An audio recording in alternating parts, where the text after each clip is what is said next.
Welcome back to the channel. In today's video, I'm going to how to schedule Instagram Reels on PC. Let's get started. The first thing you need to do is open Google Chrome on your computer. In the search bar, type Meta Business Suite and press enter. From the search results, click on the second link that appears.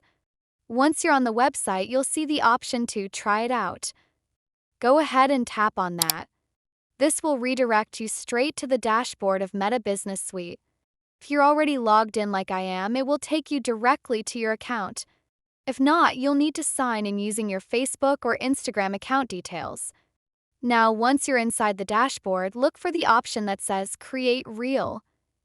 Click on it, and a new window will open specifically for creating your Instagram Reel.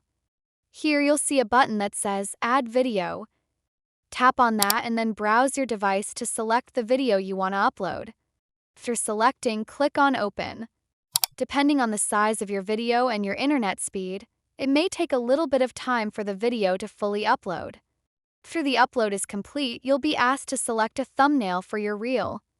Thumbnails are important because they're the first thing people see before they click your reel, so make sure to choose something clear and attractive. Once you've picked your thumbnail, tap on Next. This will take you into the editing section. Here, you can make some final adjustments to your reel if you want. Maybe trim a part of the video, adjust some settings, or just review it once to make sure everything looks the way you want. If you're satisfied, tap on Next again. Now you'll arrive at the sharing screen. Normally, this is where you would publish your reel immediately, but since we're scheduling it, look for the option that says Schedule.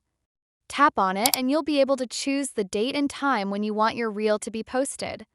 Carefully set the time that works best for your audience. Once you've chosen the perfect time, tap on Schedule. And that's it.